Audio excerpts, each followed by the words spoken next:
Well, good evening. My name is Jim Kello. Welcome to New Tracks, where mentors help modelers build. Thanks for coming. Hope you enjoy the show. Hope you'll come back often and tell your friends to join us. If you're new to the show, I hope you'll register at our website, newtracksmodeling.com. And when you get the email to your email address, please respond to it to make sure that you're totally registered and you'll get the emails notifying you of all of our shows at that point. Once you get an email from us with the Zoom login, feel free to pass it to your friends if you want to. The more the merrier at the shows. I made a comment last time that we needed help with the shows, and we've gotten one person that responded, Earl Hackett. And Earl, I really appreciate your interest, and we're certainly going to take you up on your offer. And thank you so much for volunteering and becoming a part of our team. We really appreciate it. Again, we need help producing the shows. So if you're out there and you want to give a little bit of your time, please let me know. We sure would appreciate the help. I'd like to turn now to quick tips from Paul Thompson, but Paul is still a little under the weather. He's getting better, but he's still under the weather. So Ted Becker is filling in for him. And Ted, I will turn it over to you, sir. Okay, this is going to be a short one.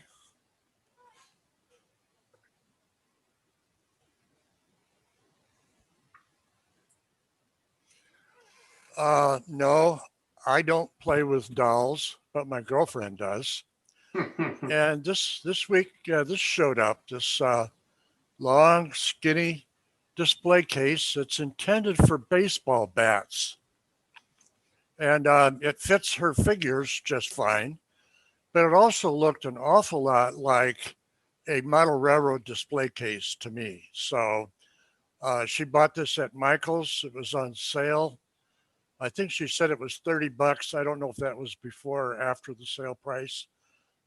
If you're familiar with Michael's, I believe you sign up for their email ads and you can get a coupon for 40% off.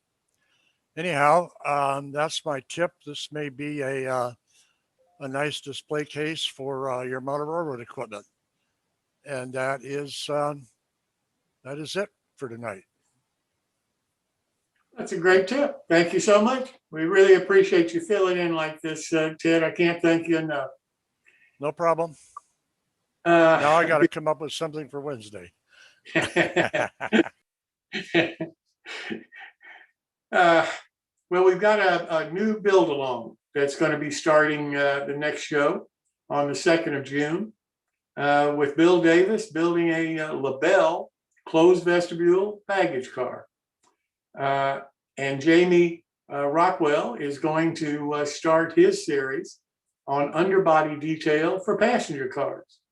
So I hope you'll put that on your calendar and remember it, because I think it's going to be interesting to see what Bill does with his build along. And LaBelle is offering a 25% discount from the cost of the kit if you want to get it and build along with Bill.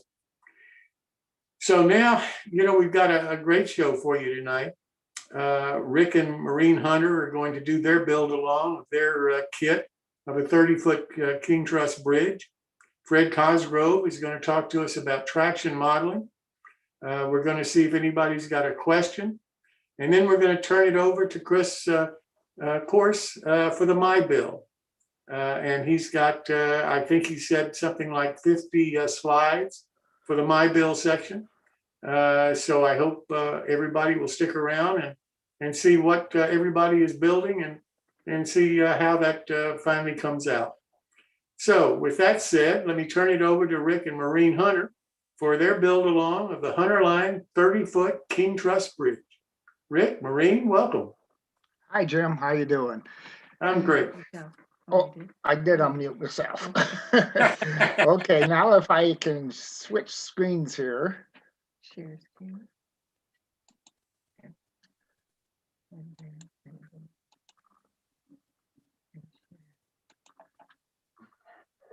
right, we did. Welcome, everyone. This is our session 2 for our build along. We're building our 30-foot king post truss bridge. Last week we started by doing the distressing of the wood and so on. Tonight, what we want to accomplish is some cutting, and then we're going to stain everything. So Maureen is all set up, ready to go here. But first thing we want to do is cut our stringers. Our first sub-assembly is going to be the ties and stringers, called the tie stringer assembly. So we have to prepare the stringers, cut them to length, okay? The best thing is you can see on the drawing there where the stringers are, and then you're just going to cut them full length. So Maureen's going to take over. Yeah, I don't know if everybody had the opportunity last week to tape their drawing to the board, but make sure you tape your drawing to the board. You can use, if you're doing narrow gauge, you're going to use the 14-foot clearance drawing. And if you're doing the standard, you're going to do the 16-foot clearance drawing. So just tape it onto the board and cover it with wax paper, so you can do all your cutting right on the drawing, and you won't damage your drawing. And you can do the gluing right on the drawing. So we've got the 12 by 18s, which are your stringers, and they're already distressed. So just lay it on your drawing, and you're going to the outer edge of that drawing. And just start cutting. I can add in here that you see these timbers here are 12 by 18. That is what says that this is a railroad bridge as opposed to a road bridge. A road bridge would not use a 12 by 18. They'd go down to maybe a 6 by 12 or an 8 by 12, something littler, okay? But the 12 by 18 is sturdy enough that it will hold the weight of the locomotive and the whole consist. You know that you can see that Maureen is using the automation sander. We're not using the repeater on this one. It's just to clear the ends, make them a little better. You can use it, just use your file, just to take off the little bit of fuzz that might be there. And on the end of this sander, there's a little cutout there that you can, I don't know if you can see there that. you can see it. Okay. You can get it at a 90 degrees. So I just do a couple turns. So if you're doing the narrow gauge, you're going to just do 6 stringers. And if you're doing the standard, you're going to do 7. So you'll have to cut 7.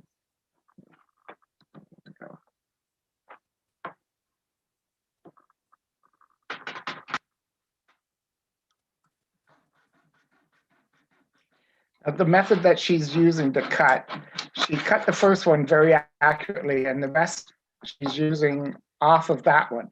That's okay to do as long as you always use the original one to do your measuring.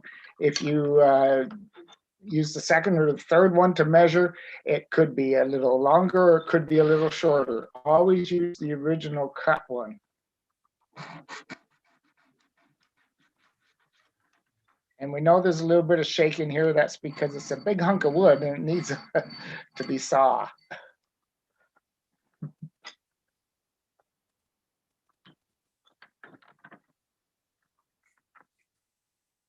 Why do we not cut these to length?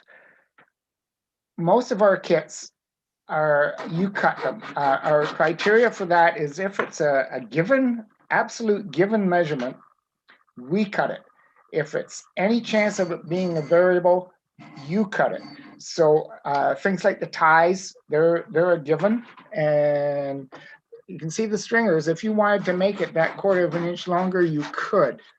But that's the criteria that we use. So some of our bigger kits, majority of the little parts are pre-cut.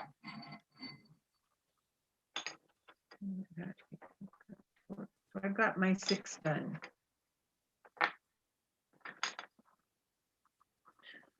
Don't throw that other piece away. Yeah. Okay. Okay, this is the staining process. This is how we do it.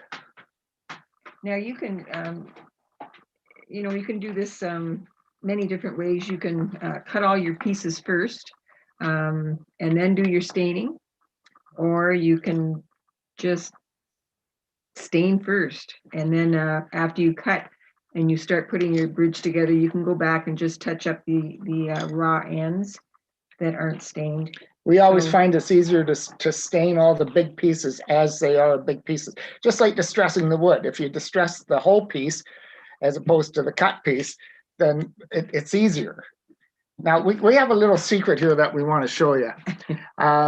If you've ever watched our video on our weathering mix on our website, right in the middle, Maureen spilt the bottle all over the table. And, you know, we didn't blink an eye. I mopped it up and she just kept on going.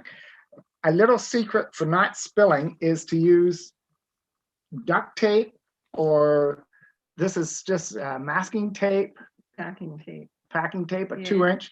So you just put it over like that and it won't spill. So make sure you've got your gloves on, you've got your weathering mix. And what we're going to do is, you know, we always talk about putting a base coat on your model first, maybe a lighter color so that you can darken up later, do some dry brushing and put different colors on it. I'm going to start with a raw sienna. Some of you I know got driftwood or light brown or medium brown, so you can start with that.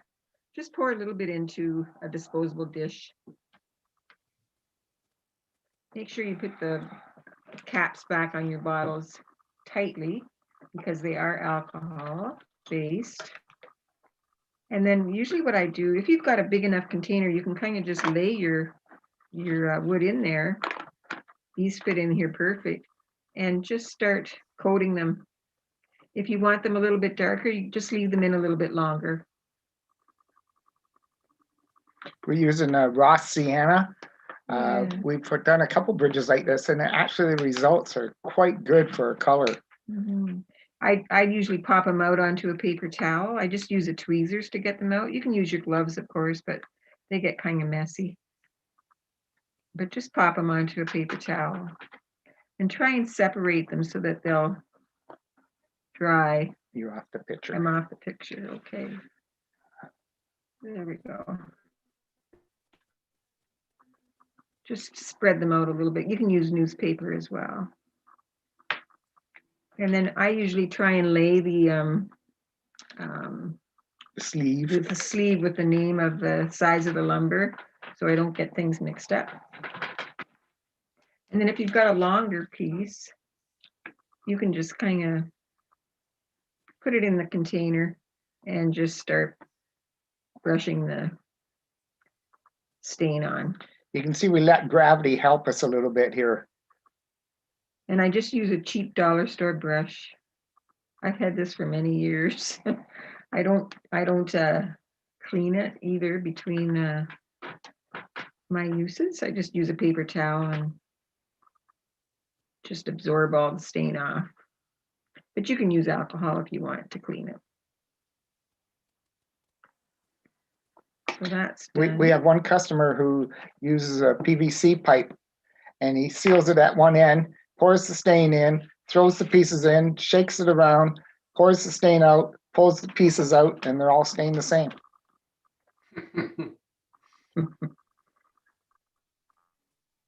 Great, a whole bunch of pieces to do.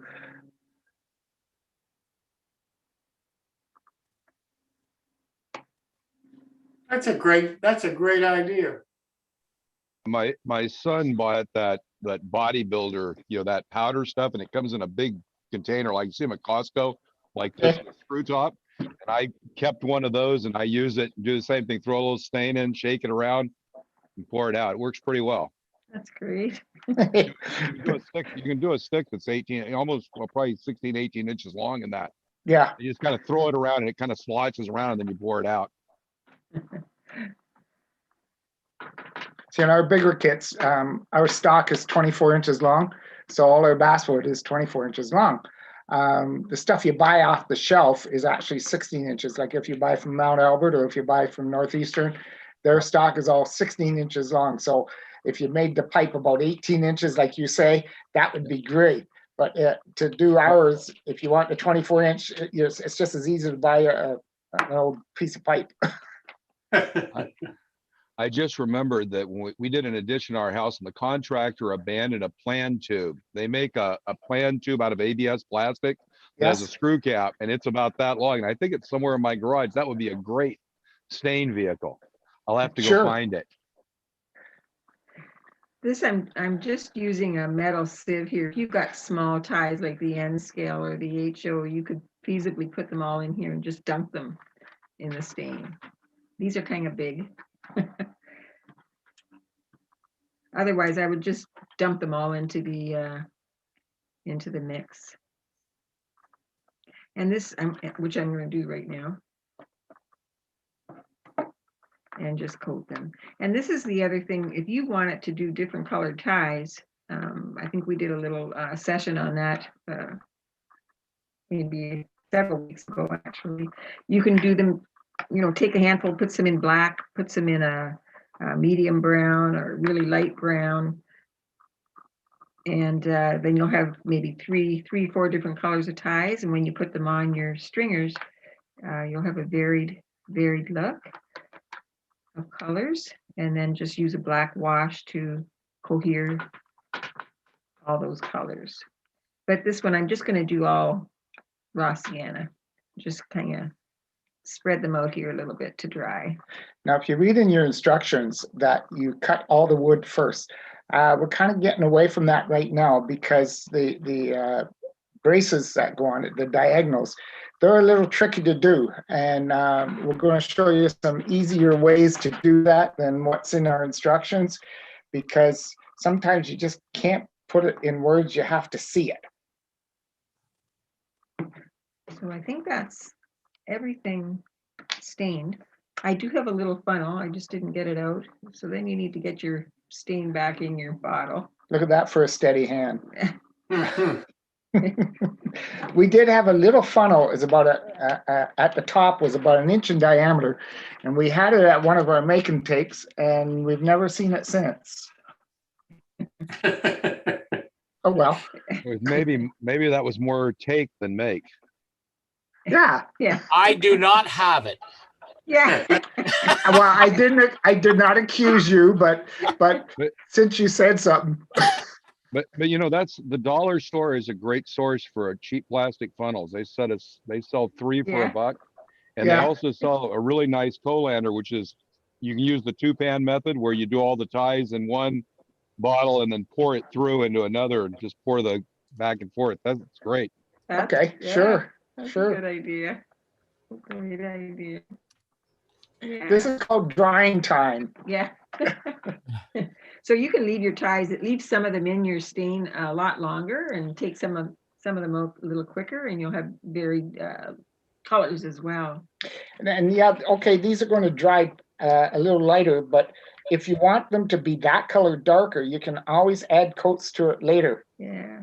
But we always suggest that you get at least your base coat on before you start cutting and your assembly. If you're going to cut them afterwards, which we're planning to do, don't forget to clean up the ends. You have to stain those later. And that's okay, because when the stain goes on an end cut, like a butt joint, that's what it's called, it's very dark. And that's okay, because in Mother Nature, the ends are always darker than the surfaces. I'm taking my creosote black and I'm just dry brushing over some of these ties because I want them to have a little bit more black on them. Hey, Phil, check your chat, please.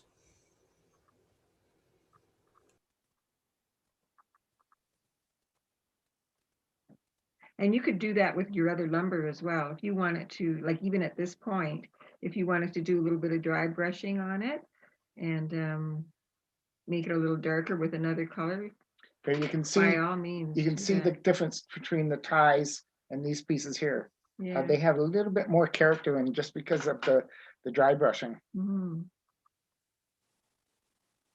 And I might even go over some of those and do the same thing. Just because I like the color of that.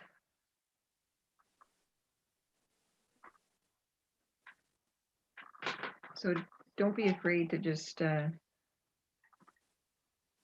go ahead and do all these different dry brushing techniques with different colors. These are all my stringers, so they're going to be really messy, dark, and dirty. You can see the distressing marks are coming out a little bit better now too. Can you hold one of them up, Rick? Do they? I don't know if you can. That might be too close out of focus. I don't know. There you can see. Mhm.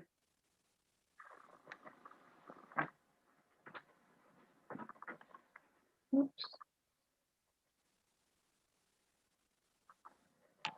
So it probably takes a good, what, 10 minutes maybe for this to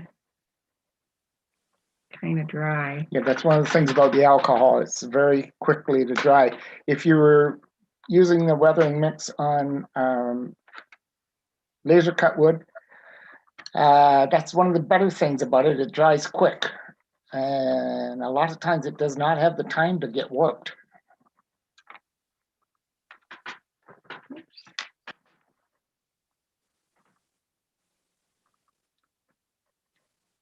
People ask, what's the shelf life of our weathering mix?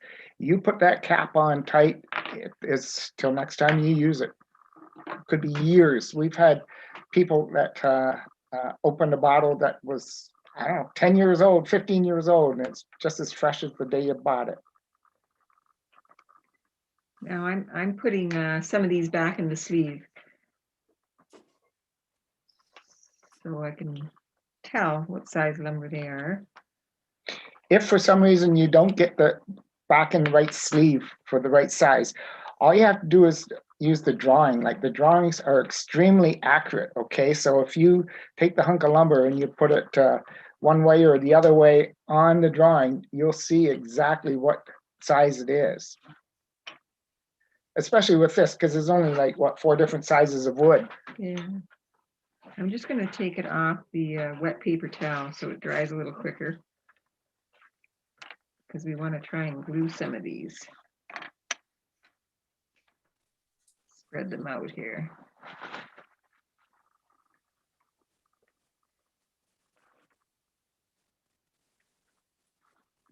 Okay, so we were going to, now that the staining's all done, we're going to try and lay out these few ties on a few stringers, just to get ourselves set up for next week. What we're going to try to do is not do the whole assembly. We're just trying to do like the perimeter of the assembly so it has a chance to dry and then become rigid. So you don't have to worry about flexing it one way or the other. So what we're going to do is, if you can see these little dots here, that is actually the MBW. If you really look close, you can see that that's a hex nut on top of a round washer. So it's every 4th tie. Now, I've had many conversations with many people about, they do them every tie, not every 4th tie, not the original bridges. Only up till, I don't know, maybe 1920, they did every 4th tie. And being a national judge, I have had that conversation with other judges that the person has done it right at every 4th tie. So what you want to do is either use your masking tape, or if you've got double-sided tape, you can use that as well. But we want to put a piece of tape across your drawing right in the middle of the ties. Sticky side up. Sticky side up. Just tape down each end. And try and get it as taut as possible. Yeah. Okay.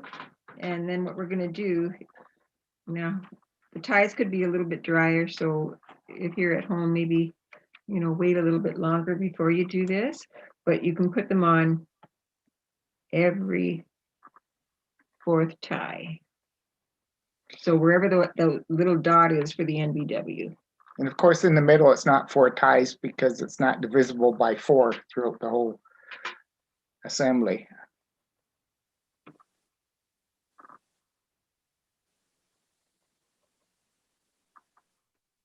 Just get them down there.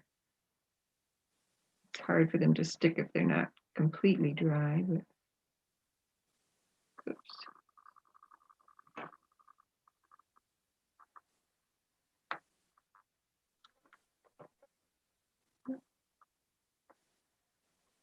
So you can see how they like to move around. So what we're going to try and do is get it to a rigid point.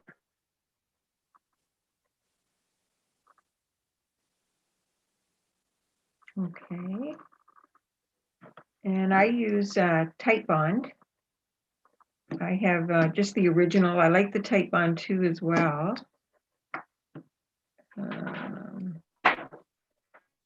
Just want to make sure this is, yeah. And I've got one of these little applicator bottles, which really works well. So what I'm going to do, because your first stringer goes right along the edge of those ties. And we're going to put one on each side just to get it rigid. Okay. There's just a little point about building a structure. When you have a rectangle piece of wood, you don't lie it like this. You always lie it the longest length upwards. That's the strongest. So this is much stronger this way than it is that way. So when you do any type of construction, you have to have it in the upright position. Okay. So I'm just going to put a little dab on the end of each of these ties. Isn't that applicator neat? Yes, it is. Okay, so take your stringer and just get it right along the edge. Oops, sorry. And then if you've got any glue oozing out, and I don't, that I can see, but I usually take a tweezers and just scrape it away. There's a little bit here, but it looks pretty good. Looks like it's on there pretty good. Whoops. So I'm just going to hold that for a second. And while I'm holding it, I'll just take my glue and do the other. This is why you want a glue that gets tacky really quick. There we go. And get another one. Another stringer. Right along the edge. Looks good. Got a little bit of glue on the edge here, so I'm going to take that off. And it looks good on the inside. That looks pretty good. So then I need a weight. Now the best thing that's used for weight is our bottles of weathering mix. There's 8 ounces of them. I might just put my cutting board on top, actually, and then put the bottles on. So sometimes you'll see us at a show with one of the big structures and you'll see 10, 15, 20 bottles all lined up. It looks like you're trying to do a domino thing, but actually it's just to weigh it down. Yeah. And we do have some weights around somewhere, but the stuff that's on the table works fine. Mm-hmm. So now when you let that set, preferably overnight if you can, then you have a rigid assembly to work with. Now the rest is really easy, and it's 6 of one, half dozen of the other, where you put all the rest of the stringers on or all the rest of the ties. We kind of prefer to put the stringers all on first, and then turn it over and put the ties. Now, one of the neat things and this is another reason for doing it every 4th tie, is, okay, every 4th tie, that means there's 3 ties in between it. So you put one in the middle and one on the quarter and one on the 3/4. Don't use the drawing, use your eye. So we know that every 4th tie is perpendicular to everything, and it's square. So the other ones you put on there just by your eyesight. And you can tell right away if one's a little closer or one's a little farther away. And I think what we'll do, I don't know how our time is, if we can. yeah, how's our time, Jim? It's about it. That's about it. Okay. Okay, so what we want you to do for homework, Well, or or do you want to wait till next week? just finish them up next week. Okay, well, maybe put the rest of the stringers on. Okay. Okay, so for homework, put the rest of the stringers on.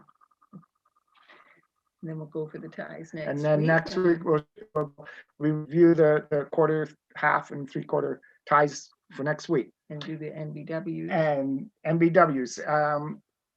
So We don't do all the MBWs at once because you get to a point where you can't get your hand in to put them in. So we do them in stages along the whole assembly line. So next week we'll be doing that. So we'll put you put the rest of the stringers on for homework, and we'll put the rest of the ties on next week and put the MBWs on. And it's almost looking like a bridge. and if you can get yourself a pair of tweezers like this that are really pointy and even on an angle, the pointiness is the most important thing. That will help immensely when you're putting in the NBWs. And if you're doing N scale, we don't use NBWs. We just use a little fine tipped felt pen, and it's a rust colored pen. And this is non-bleeding. You can get them at Michael's. I think that's it. Yeah, problem with getting them at Michael's is you have to buy the set just to get the red one. Yeah. Yeah. Okay, I think that's the end of this session, guys. Good luck with it. We're only an email away. If you run into our little problem that you want us to solve, we're here, okay? So we're here to get this job finished. Okay, back to you, Jim. Well, that's fantastic, guys. Thanks so very much. Really do appreciate it. And I do encourage you to email Rick and Maureen if you have a question or have any problems at all, because they will respond to you, and that's what it's all about. Next, I'd like to introduce Fred Cosgrove, who is a traction modeler, and he's going to talk to us a little bit about traction. Fred, welcome.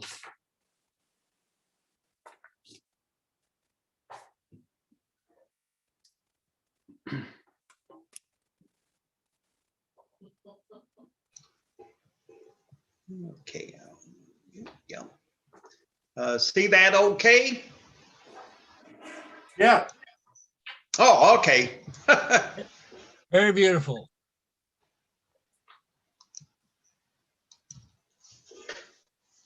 Anyhow, traction modeling is very similar to modeling a steam railroad. You have track, you have signals, you have communications and that, but you need more information for modeling traction. Lots more of information. You're dealing with overhead. You're dealing with power supply to the cars. You're doing all this where the steam road or diesel road has self-contained units as far as their power is concerned. The trolley system has to get the power from somewhere else, and that's where the overhead comes. So for information to figure out what all you may need in your modeling, it's best if you can go out and check out a trolley system somewhere. And you could use the media. TV programs are on, and you have DVDs and movies and that, so you can get information that way. And of course, books. I mean, they're great. Writing things like this system up in Milwaukee is a great way to see how it operates, where it goes, and what kind of scenery it travels through. Same with Pittsburgh. I mean, they have rolling hills there, as you can see in the background. And there's Detroit, which is a pretty straightforward line, but still you're passing some interesting structures in that. And one of the unique operations is in Wisconsin there.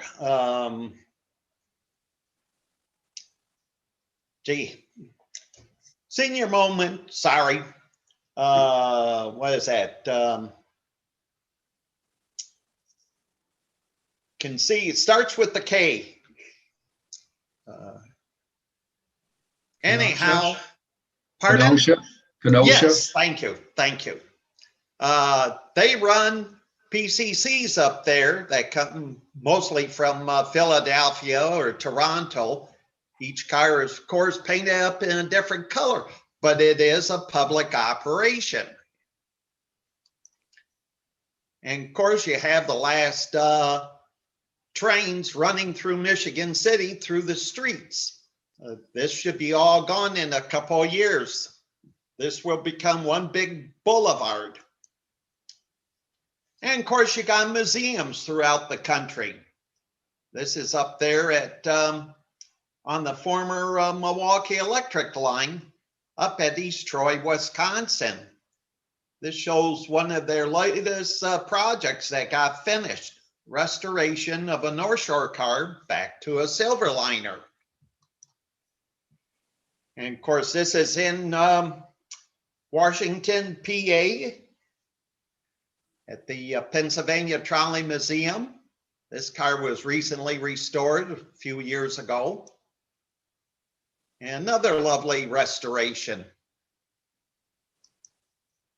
Media, well, like I said, you can watch programs, learn from them, watch DVDs or movies, see pictures. I mean, gee, I go out and buy a picture, and one picture can tell you all kinds of things about the trolley system and the cars themselves.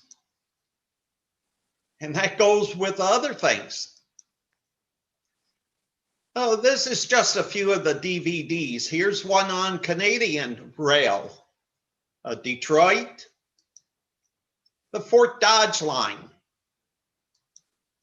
and of course, New Orleans. Books. Well, like I said, books are a great source of information, especially if you get a traction book. These are pretty old, most of them, but they're still available on the secondhand market. This is a traction plan book, another traction guide book, traction handbook for the model railroaders, and CITEM or SUDEM, Interurban Modeling Handbook, one of the earliest publications for traction as far as modeling. We'll start off with this book. I like it pretty good because it has a source of information for the cars that they were offering. Most of these cars were all HO scale, and they did a lot of Pacific Electric cars. They also covered the North Shore. And at the end of the book, they had helpful hints for hanging overhead, for your track switches, and your clearances. So a pretty nice little booklet. And of course, the wonderful overhead, and it shows you how to pull it off and how it should be hung. So very handy book. Traction plan book. This is from Carlston's. They had it, first edition was back in '64, second in '68, and there probably was a third edition. The nice thing about it, it had a lot of pictures and a lot of drawings of the main cars and the equipment. This is the most recent publication from Carlston's, was the 2008 Traction Handbook for Model Railroads. The cover was great. The inside covers were nice. But in between the pages, questionable.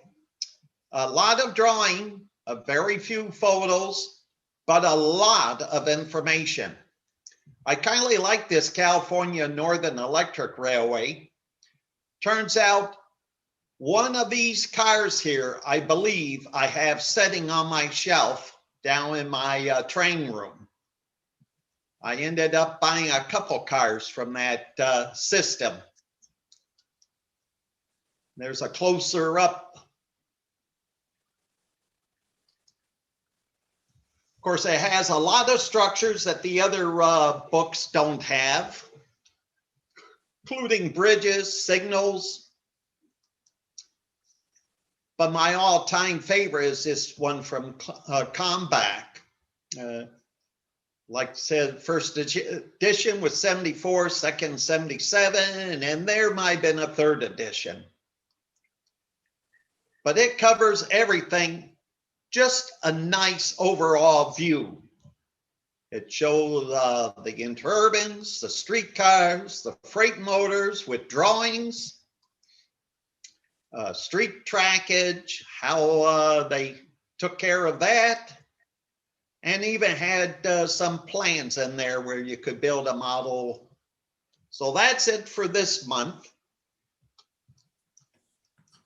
And if you got any questions or corrections or that, you can get a hold of me at ssshorty@huawei.com. Thank you. See you next time. Ed? Nice Hey, job, Fred. Yes. You forgot YouTube. Oh, yeah. I forgot. You know, the internet and the phone is something that it's there. But yes, definitely YouTube.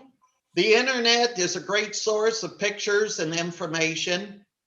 But it seems like every time I look up something for me, they never have anything. So I must be looking up unique items. Any questions? Well, another Any thing. answers? Answer. How's this for an answer? You forgot the other technology from the other direction, libraries. Oh, yeah. Well, shoot, they're good if they're open. That is Most true. of the ones in Detroit are still closed. And, you know, one I usually use down in Florida was open, but I only went in there twice, once to say hi and once to say bye. They didn't have any of the local newspapers or magazines or anything like that available. So, but yes, that's another good source when they're available. So, Fred, thank you so much. Really do appreciate your help. thank you, Jim. So now we've also started this new segment called I've Got a Question. I don't have any new information. No one has asked any questions. So I don't have anything from our website. If you do have a question, we have a form that the webmaster has put on the website. And if you'll fill it out and send it to me, then we'll get your question answered on the next show. Well, our featured modeler tonight is you, the viewer. Chris Course is the moderator for the My Bills. And Chris, I'm going to turn it over to you. I understand you have a lot of people that are interested in showing us their modeling, and I think that's wonderful. So Chris, thank you. Thanks, Jim. Yeah, we've got a lot going on tonight. Like I said, like I emailed Jim, we've got quite a few slides, quite a few presenters. Hopefully some of these slides will go fairly quickly. Let me get my screen share going and we will get started here.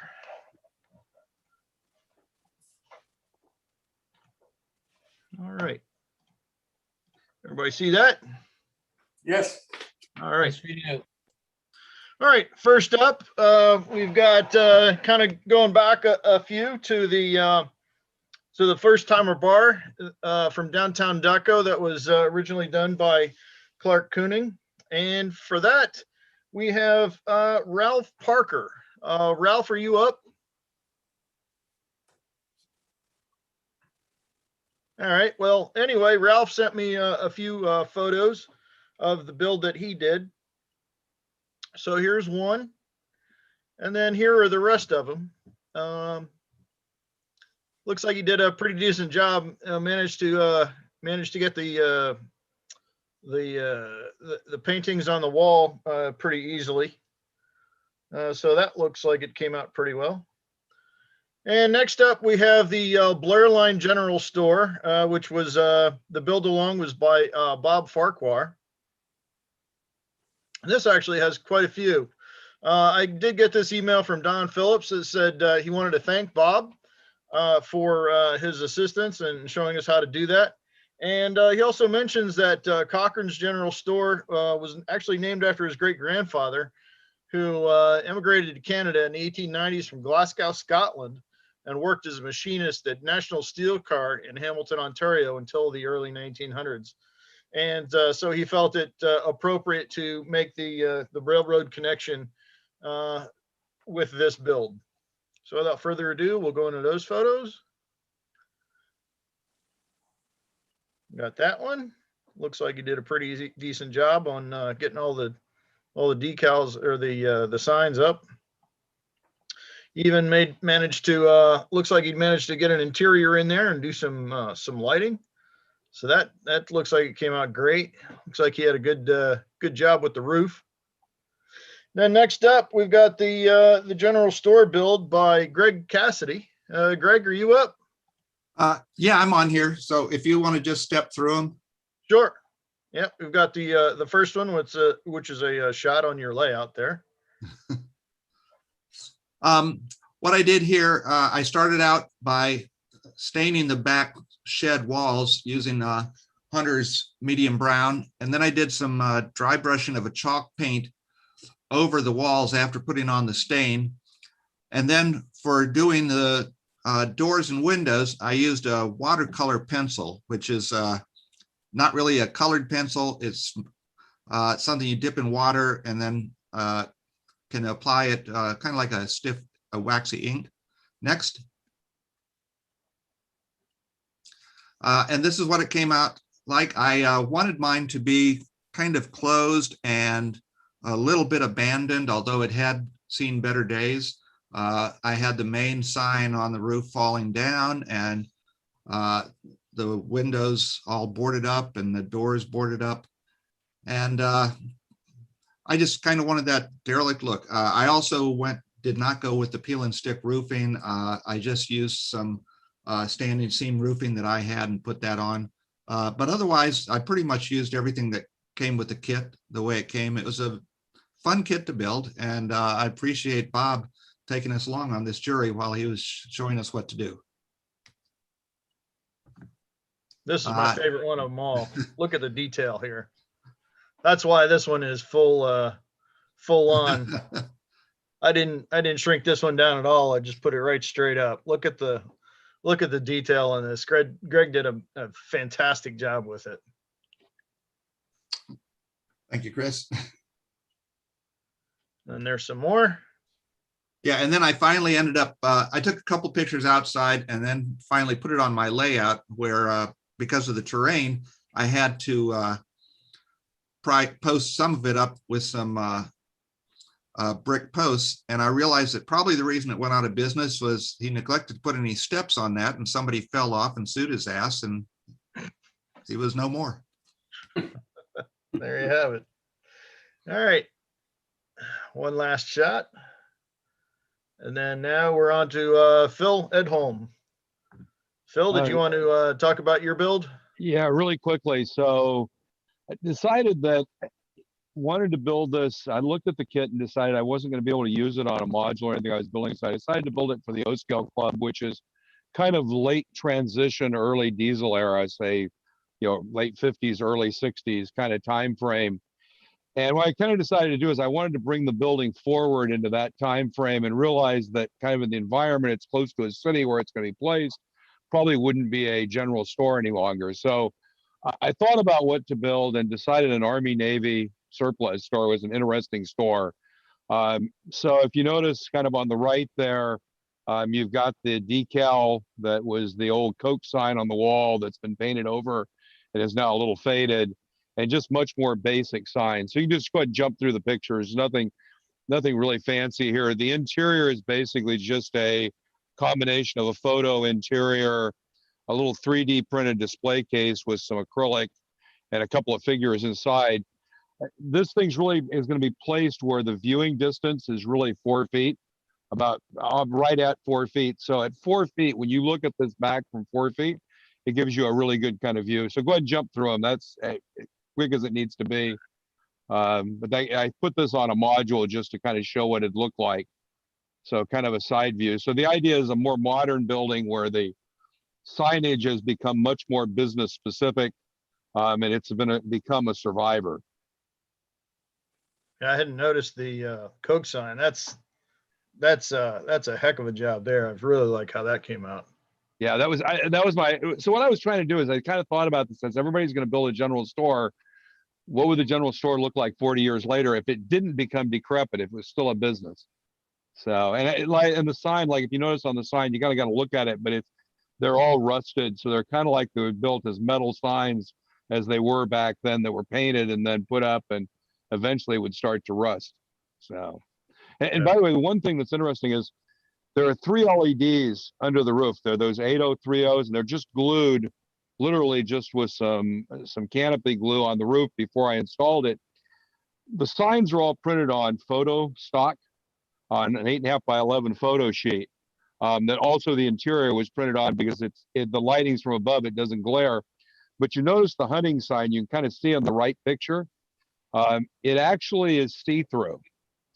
And I think that's a really interesting thought process for anyone who wants to build a backlit sign. If you buy photo paper and do white letters with a solid color around them, cut it out and backlight it, you're gonna have a really nice backlit sign.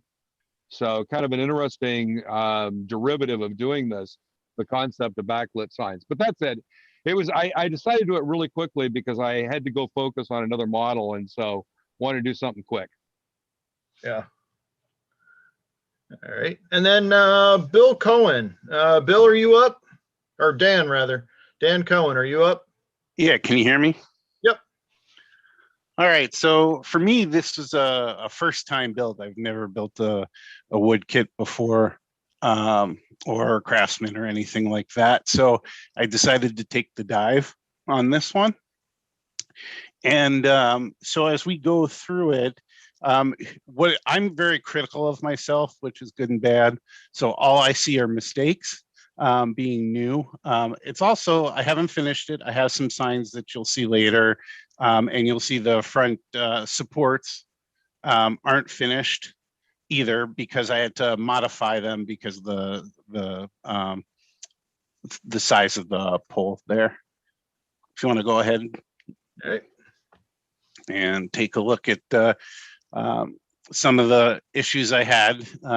Roofing was an issue. I just was, in handling it, the back of the roof came up and I just couldn't keep it down. So I'll probably have to glue that later.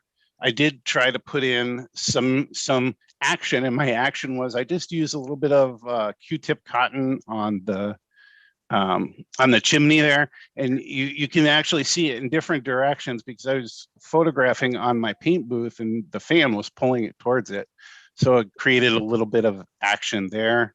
Thanks. Some of the other differences in detail I did, I wanted to do, I just didn't want a fully white wall, so I came up with the idea of just putting the trim on the bottom, so there's blue trim all the way around on this one.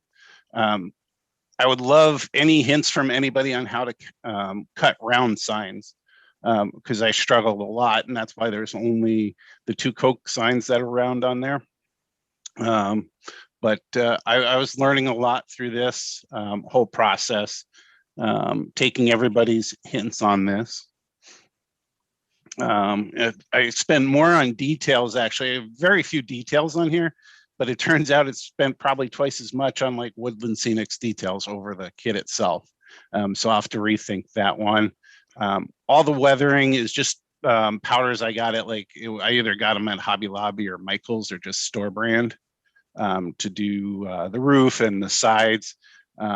Watching videos on YouTube to get where to put weathering and how to do it, and have the dirt weathering come up from the ground. I also tried using a wire brush to kind of rough up the sides, but I was really nervous about this. So there's only a little bit of that on, you can see on the back here. I used the back behind the shed, I used as a test bed for it. The other thing I tried to do was with a razor, trying to pull up the wood boards. And so I tried that on the back of the building itself and covered it up. It's that takes a little bit of practice, and I'm not there yet on it. And then if you want to move along here, so here's the front. So what I did, I had the thing that tortured me the most is those posts, even though they were cut to the standard on the instructions, didn't match up with the roof there of the porch. So I could have easily just taken some brass wire I had and attached it to the top, but I wanted to challenge myself. So I found some styrene that I'm using to build something else, and it didn't quite exactly fit the wood. So I used some just what do you call that stuff?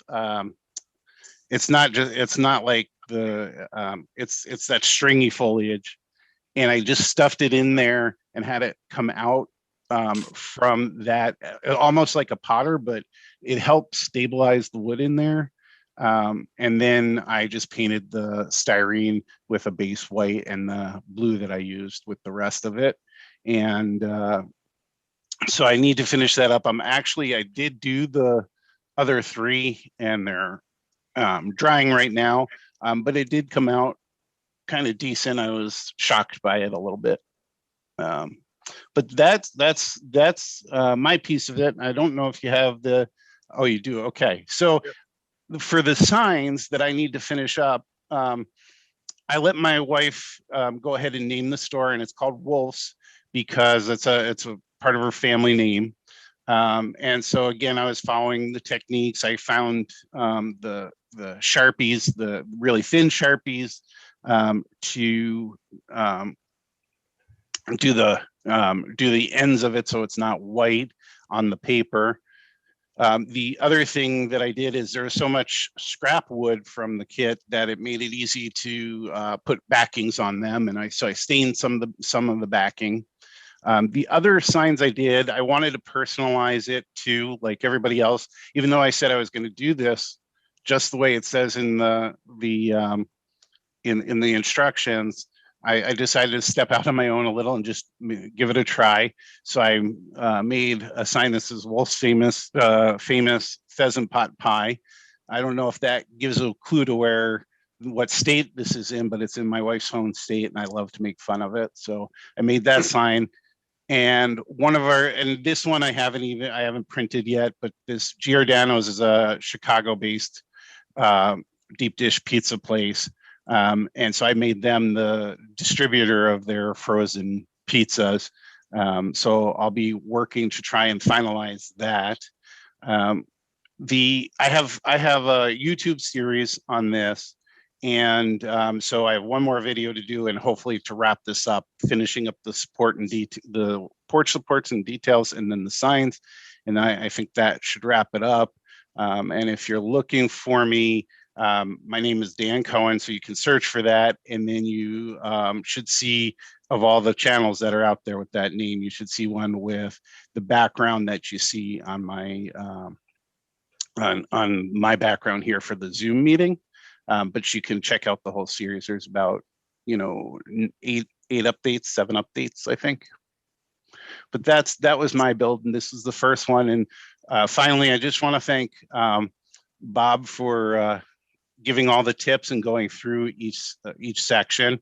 That was super helpful. And that tip about the porch supports was prepared me well for this one, because it certainly didn't work out the way the instructions said.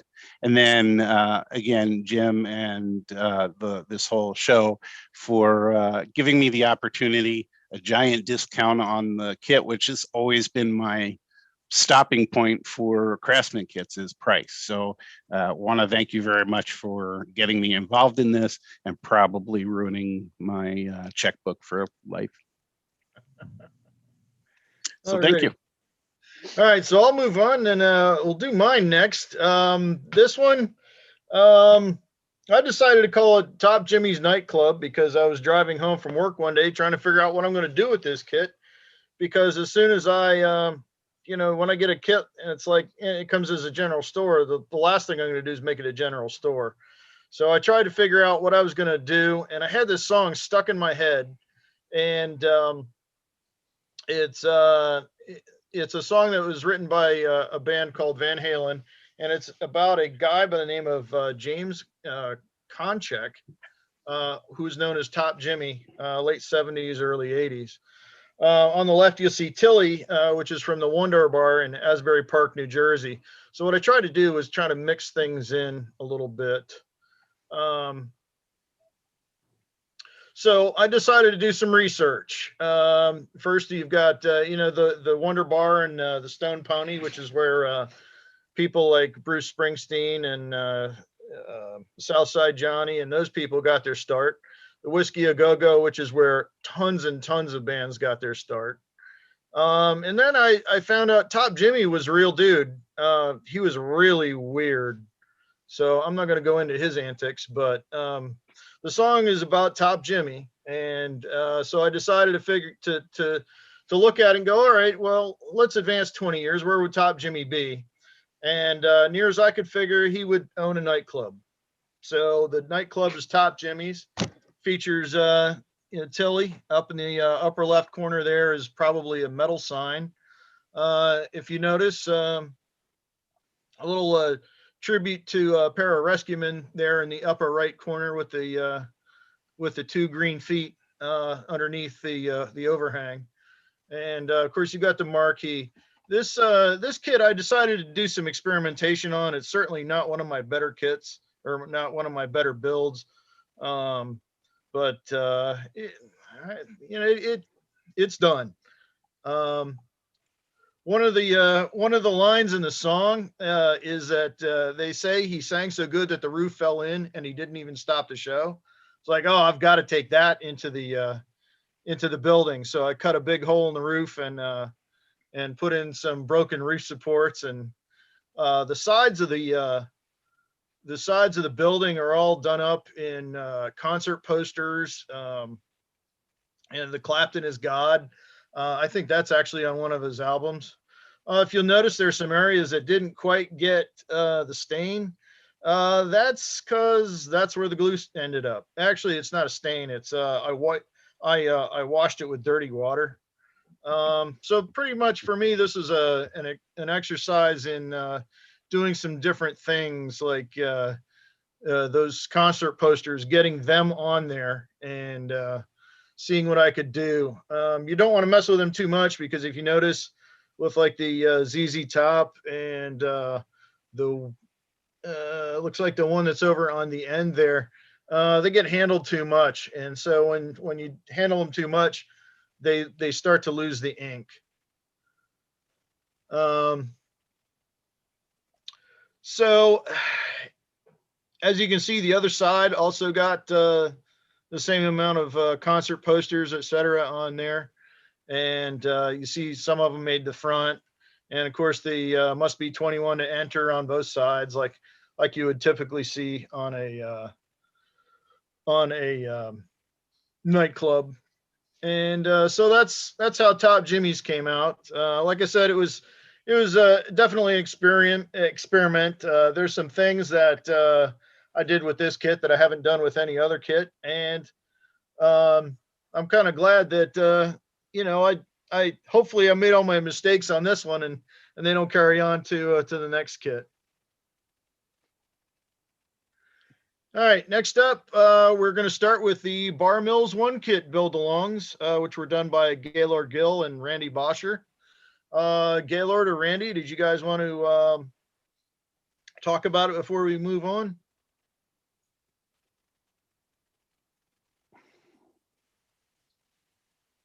All right, so I'm going to go ahead and Mike Werman, are you up?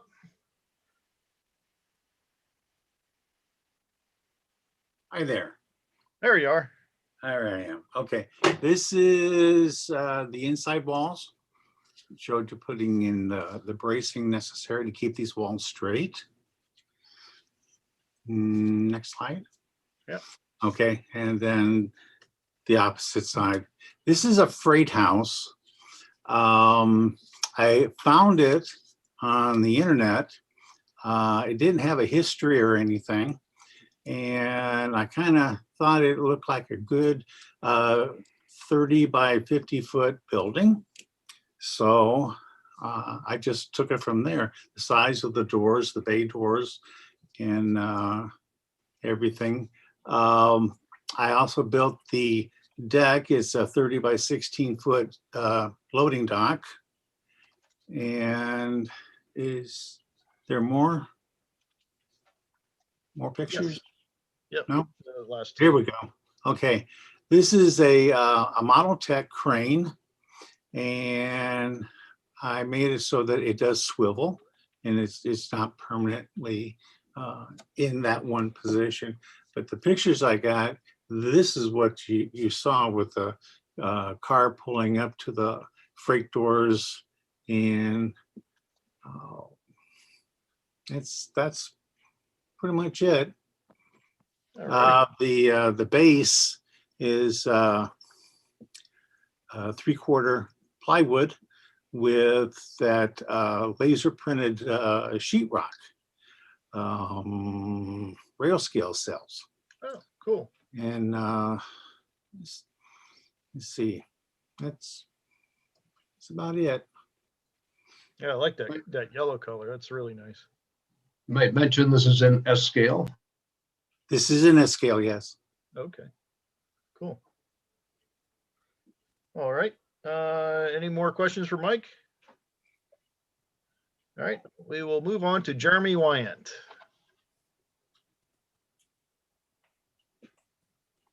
Yeah, so I'm modeling in O scale, and I did an earlier kind of presentation on what's inspiring.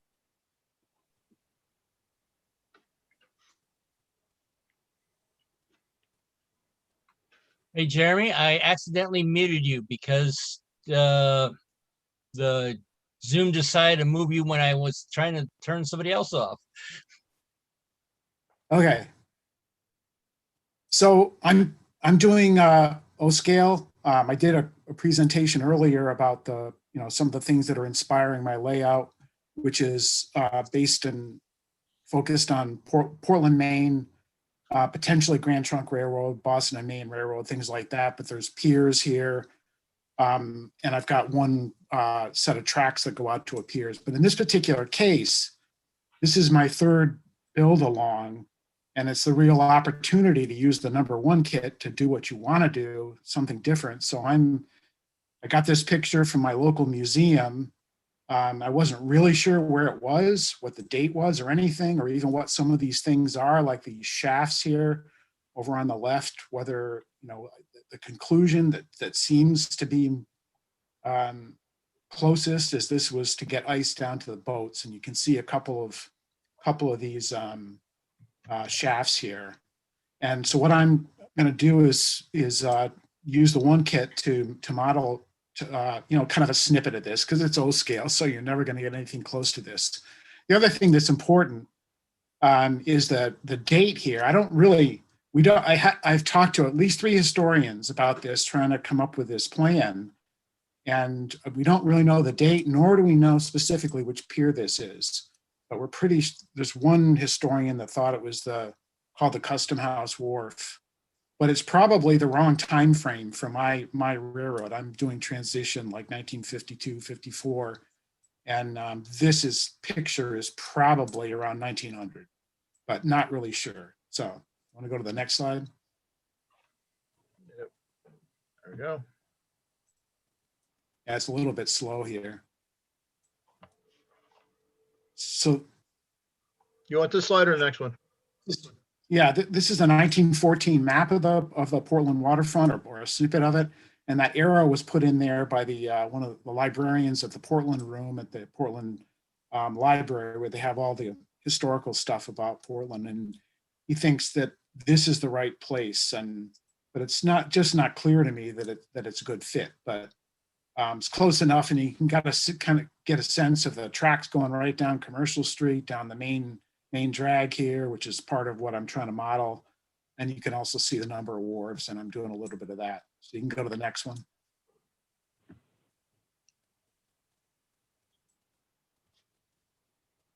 So this is a couple of close-ups of that earlier photograph, because I'm trying to understand what these shafts are. It seems like there may be an elevator in the middle of the building to move the ice up from the back, maybe. And and then there's these things that go down to the water from the holes in the towers. So that's kind of what I'm trying to understand more about. And I have yet to get any additional detailed pictures or interiors, or even knowing what the names of these businesses are. You can go to the next one. So my plan was, pretty much a sketch. What I did is I took that picture and I said, okay, I'm gonna try to do 3 of these buildings or pieces of those buildings, and then I mapped it to the holes that are in the Bar Mills kit. I have to update the plan, because one of the things I realized after starting to build this is my idea that this very first building on the left is going to be 3 stories tall. And it just didn't seem to be the right fit for where I'm going to position this on my layout. So I made it 2 stories. So it doesn't really fit the picture, but hey, it's close enough, and I can always transform it to something else if I decide I don't like it. Next slide.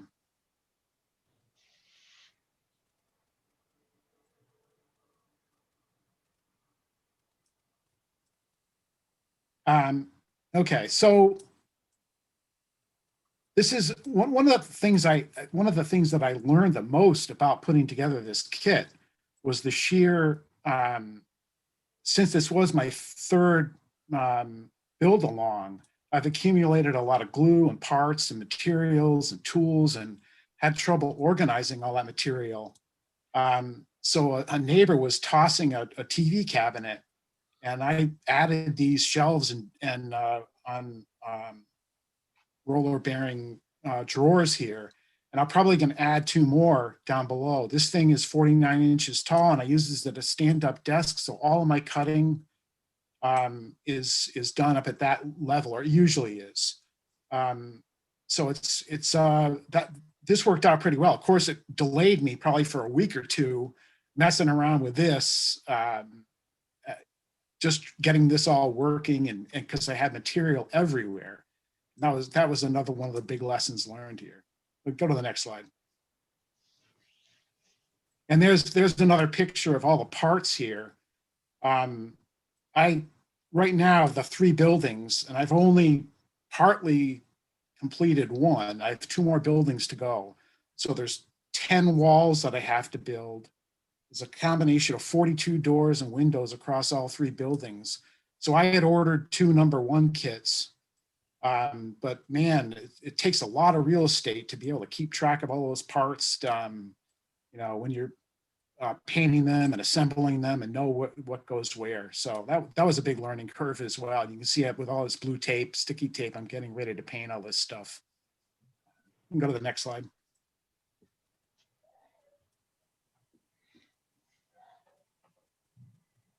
So that's this is the building on the left in the picture with the elevator or the shaft for delivering the ice. So here's the back view with the bracing. The one on the upper left is the wall that'll meet with the second building that's adjacent to it that hasn't been built yet. So there's no windows or anything on that. Go to the next slide. I also didn't attach the doors in this building in the front, because I'm thinking about doing an interior. So you can see here that this is all I primed everything with gray primer, and then did dry brush white paint on it. I'm clearly going to do some more weathering and stuff, and I've started to do the window trim. In this building, all the windows and doors are in, but I've only trimmed the 1 wall here, and I've been struggling with the trim to some degree, trying to figure out the best look and feel for that trim. So more work to go there, but I'm making some headway and learning a lot as I go, which is half the battle here. Next slide.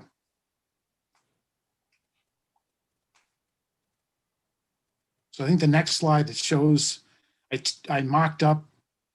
So there's the back of the building on my layout. You see the tracks are kind of behind this, and this is the edge of the wharf. So this is the back of the building. I mean, go to the next slide. It's kind of like doing a dry fit, because this is the first time this morning was the first time I've kind of placed it on the layout to see what it's going to look like. And I'm kind of happy with it.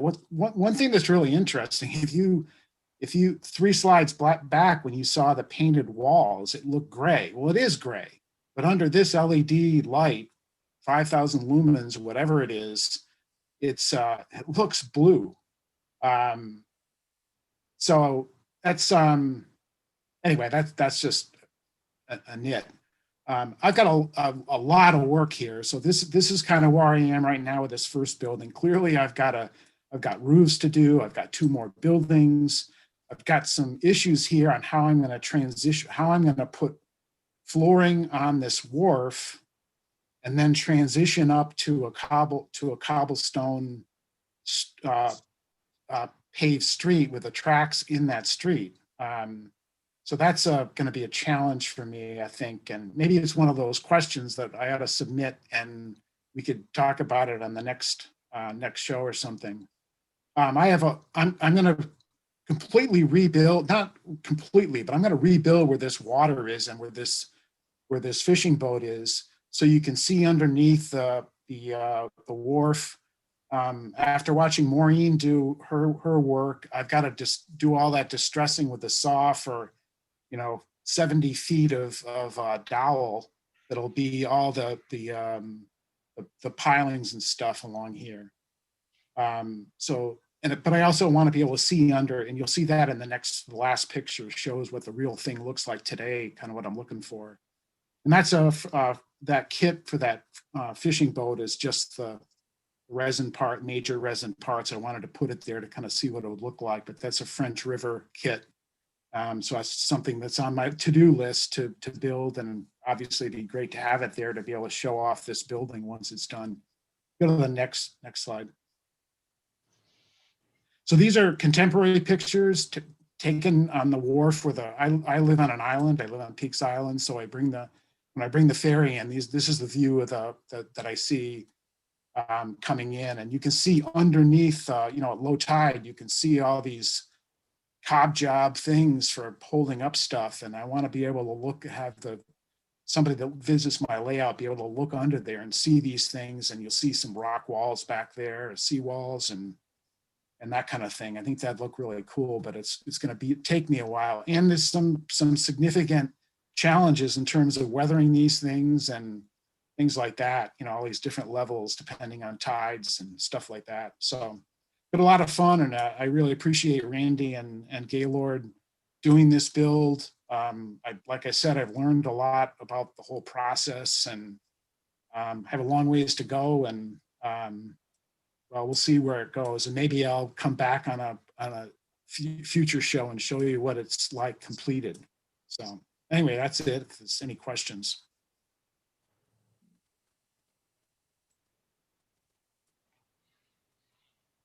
All right, and before you head out, Jeremy, I just wanted to make one quick announcement, and that's that for the next few months, I will be out, and Jeremy has stepped up to do the my builds. So you can send your photos, etc., to him, and I'll get him up to speed here shortly on how to do that. But I will be out until about approximately the September my build.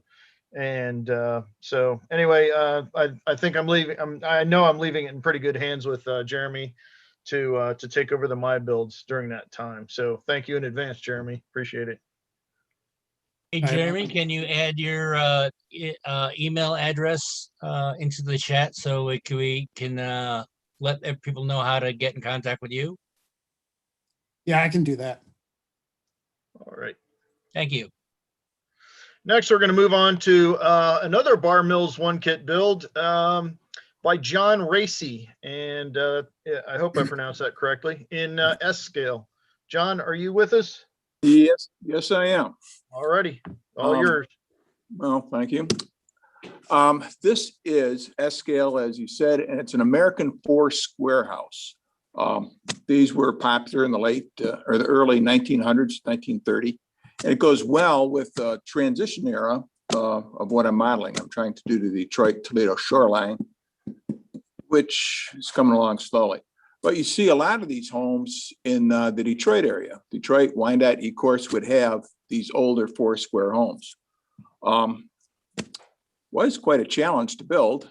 You can see that my supports for the roof there, for the porch roof, aren't quite straight yet. I can tell you that they're a little straighter now, even though they don't show in the picture. I was working on them again this afternoon. I've pinned my roof supports in place to try and hold them to get them in place. No front door yet. I didn't build that. Actually, I started off using the Bar Mills kit, but I switched to using Mount Albert lumber. Just went a little bit better, a little cleaner look for a house. I think the Bar Mills lumber, I think it looked a little too rough, I guess. I tend to use it somewhere else in a warehouse or something. Well, if you go to the next slide, we'll see the other porch. Oh, there they are. So I've got a back porch, I've got the front porch. The roof was a bit of a challenge to try and get everything to fit together, and eventually I got it together. Looks pretty good. It hasn't been shingled yet. That's coming up. You can see on the back, the very back and upper right, that is the kitchen area.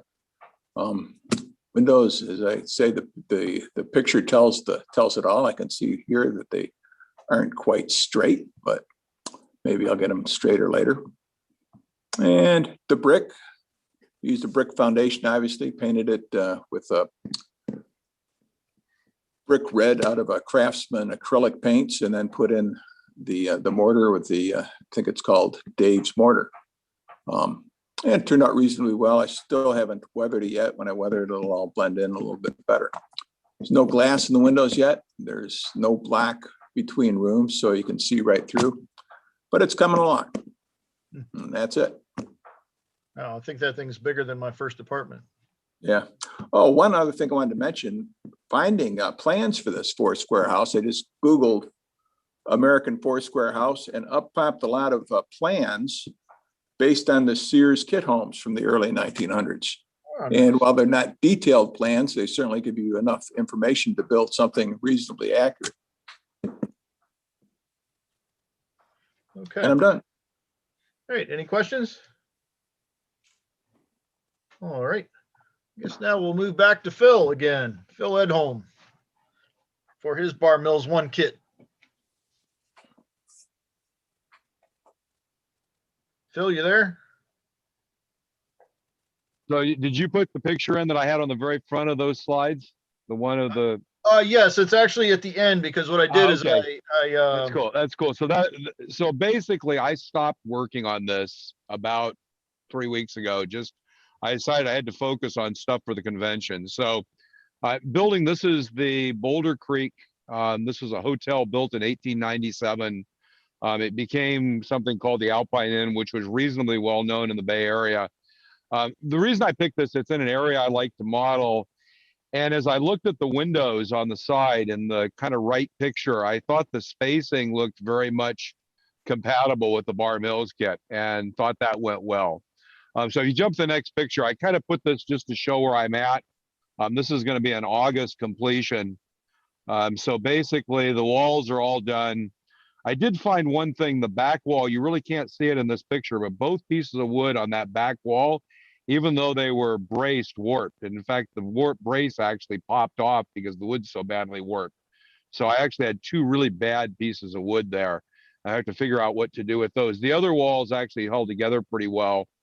But you can see I've got the roof and the railings, and these are just kind of all set in place. I mean, jump to the next picture, which is kind of a side view.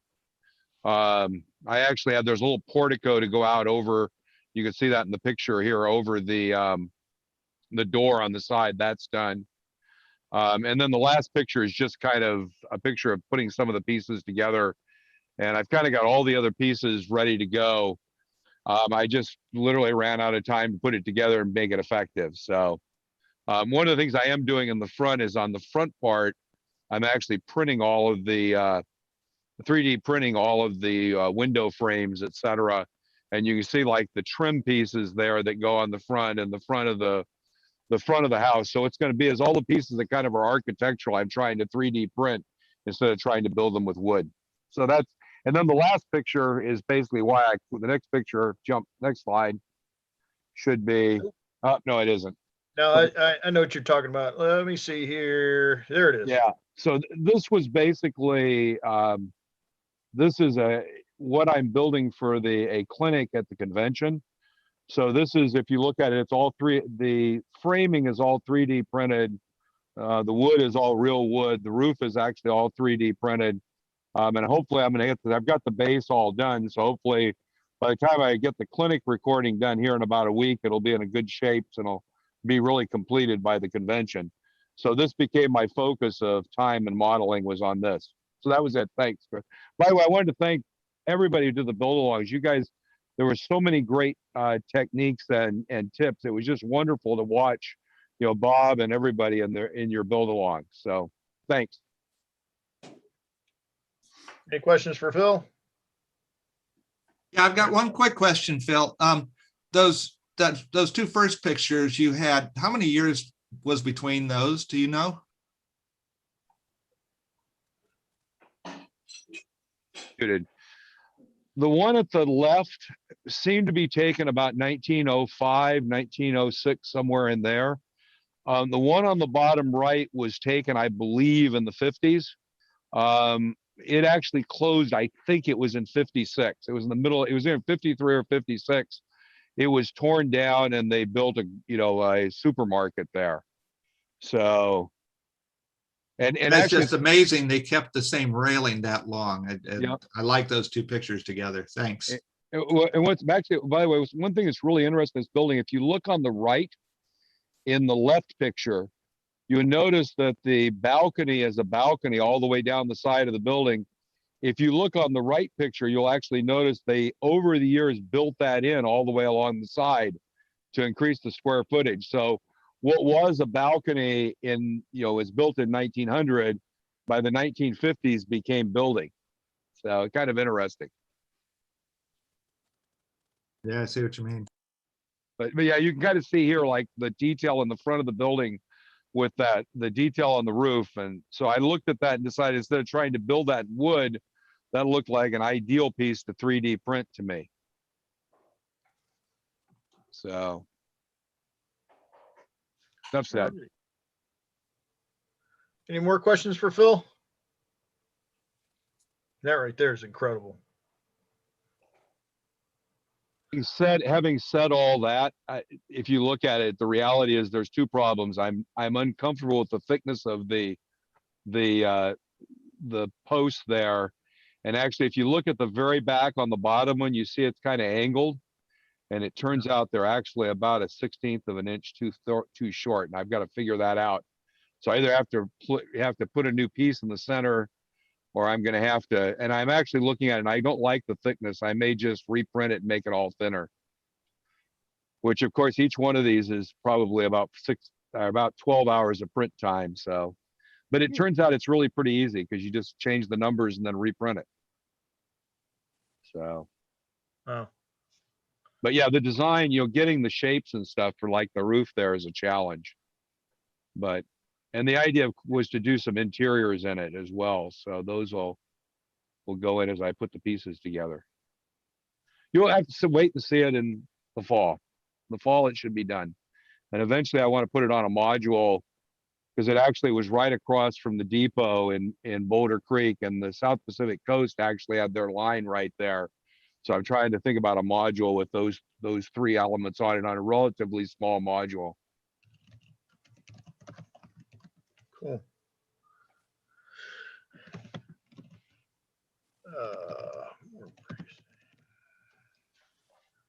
Sorry, answering a chat here. All right. Next up, we have Jamie Bothwell with his S-scale version of the one kit. Jamie, you're with us? Yes, I am here. All right, it's all yours. Okay, so this model was inspired by a building I came across in Jersey City, New Jersey. There's actually another one next door to it. They're the only two wood frame buildings in like an entire block of brick buildings. So it kind of caught my eye because, you know, people say, oh, you know, you can't, you know, wood buildings, you don't, you know, you don't see wood buildings in, you know, 2010 or whatever. So 2020. But, you know, they were there. So anyway, the size of the bar mills kit didn't quite work out with the windows matching up to the building. So I kind of just freelanced it a little bit. You know, but it follows the general shape, and it's also sort of the color. I'm not happy with the roof. I cut the roof, and it's the roof on the actual building has some sort of fancy trim pieces under it, and I just didn't get a chance to make those. And so if I made those, I think the overhang wouldn't look quite so largish. But it also, you can't tell from the photo, but I've got the roof sitting forward a little bit, so it doesn't overhang quite as much in the back. So if I'm probably going to have to rebuild the whole roof because the overhang doesn't work out the same size on all four sides. I tried to measure it, and I don't know what I did, but anyway, I made that little overhanging roof in the front.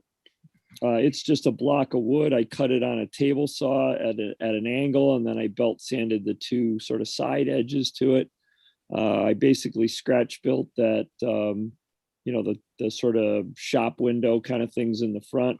They were supposed to stick out, you know, you're supposed to, that door in the middle, you're supposed to sort of walk past the windows to get to, but it wasn't lining up with what I had. And I just thought, oh, the heck with it. I'm just going to build what I've got. So anyway, but that's basically what I did. And you know, it was fun. It was a neat kit. I was glad I tried it. So. Cool. That's about it. Any questions for Jamie? All right. One thing I forgot to build a slide for, and I should have mentioned it earlier, was that there's a I believe it's a $25 gift certificate for bar mills that we're giving away That's correct. I'm sorry? Excuse me. Did I say Jersey Yes, City, that's- New Jersey? That building is in Jersey City, New Jersey. If anybody wants to know the crossroads to go look at it, I could give it to you.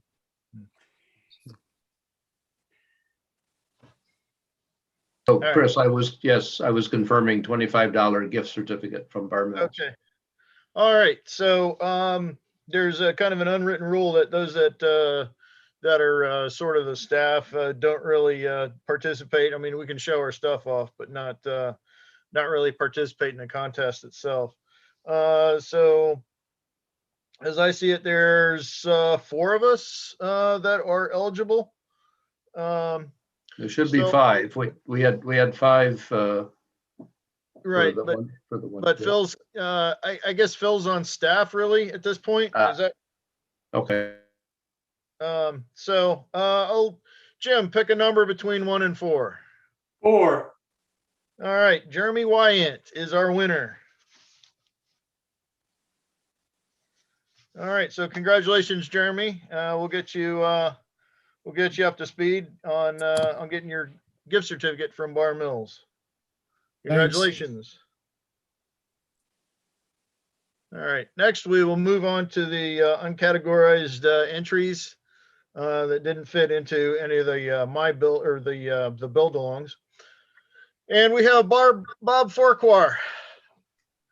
All yours, Bob. This is an HO scale Walther's kit, plastic kit, and named after a friend of mine. That Corvette in the front actually rotates on a little tiny motor down in the base of the diorama.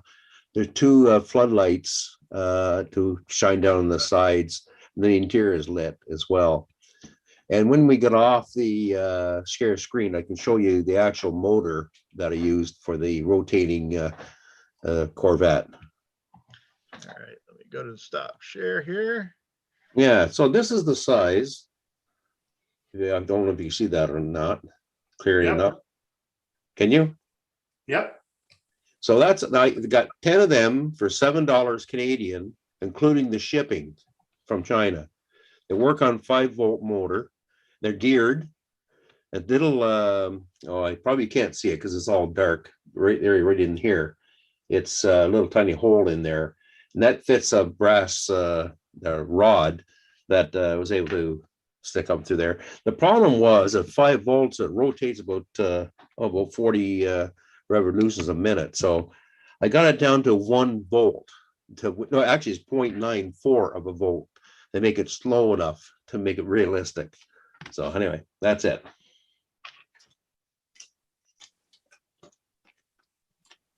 All right, thanks, Bob. That was that was really neat. The between the rotating car and the lighting, it came out really nice. All right, I want to thank everybody. We had 2, 4, 6, 8, 10, looks like 12 people participated this time. So this is pretty big. We've had a good event. It's taken us a good probably hour to go through all this stuff. So I want to thank everybody that participated, and hopefully we can all gain something out of it, whether it's an idea or a technique or whatever. But I'm hoping that we can continue this upward trend and keep going. So anyway, I guess I'll turn it back over to Jim. Well, Chris, thank you so very much. I'm so happy that that we're having this number of people this time. I think that's really great. That's exactly what you and I had hoped this would become. So congratulations. Jeremy, thank you so very much for agreeing to fill in for Chris while he's going to be out of the country for a few months. I really do appreciate the help. And the next My Build is scheduled for June the 26th. So you have a little bit of time to keep building, and then we'll see who's done what on June the 26th. I really want to thank so much Bob Farquhar and Gaylord Gill and Randy Bosler. I can't thank you guys enough for really doing the great job that I think you did with the build-alongs, and to the manufacturers, to Blair Line, and particularly to Bar Mills. Thank you so very much for your generosity, for not only giving the modelers the discounts that you did, which I think were just fantastic, but also to Bar Mills for the $25 gift certificate for the winner of the raffle. That was really outstanding of you, and we really do appreciate it. I hope that you're enjoying the build-alongs. We seem to be getting a lot of people participating. We're getting modelers that admit that they haven't been building, or this may be the first time that they've built for a long time, and that's encouraging to me because that's what this is all about. So again, we have build-alongs coming up. The next one that we have is Bill Davis building the LaBelle kit.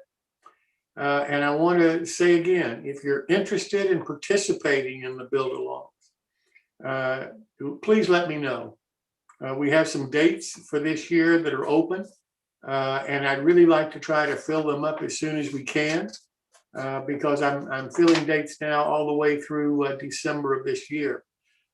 So I have dates in September, October, November. I think one or two in August. One, I think, that's still available. But the rest of them are pretty much filling up. And I'm only doing one each Wednesday and one each Saturday, so that we're not getting competition between manufacturers or for the build-alongs. So if you're interested in doing it, please let me know. You can pick the kit that you want to build. You can pick the manufacturer. I'll be glad to contact the manufacturer and try to see if we can't get a discount for the modelers that build along with you. I just need to know what you'd like to build and when we can fit you into the schedule. So please contact me if you're interested in participating. Other than that, that's it for this time. Our next show is Wednesday, June the 2nd. Our featured modeler is Bernie Keister of National Capital Trains. This is an in-scale modeler, and he's very well known in in-scale circles, and I think you're going to really enjoy this because he handles a lot of different manufacturers and through his company, as well as his modeling that he does himself. In addition to Bernie, I've got a question, if we've got any questions. And we have, again, on the website, a form that you fill out, and then we'll make sure that your question is asked at the next show. And then Bill Davis is going to do his build along of the LaBelle kit. Jamie Bothwell is going to do his underbody passenger cars. I think those are two really complementary sessions. Martin Breck build MMR is going to be scratch building another car. And Ted Becker is going to be back replacing Paul with another quick tip. So I hope that you'll join us. I hope you enjoyed tonight. Hope you learned something tonight. Hope you will visit our website, newtracksmodeling.com, and subscribe if you haven't. And also look at what we have coming up with the build-alongs and the different programs that we have. June the 9th, on that show, we have the first hobby shop that we're going to be talking with on the show. So those will be coming then in the coming weeks after that. So thanks again for being here. I wish you happy modeling. Thank you so much. And Ed, that's it for this.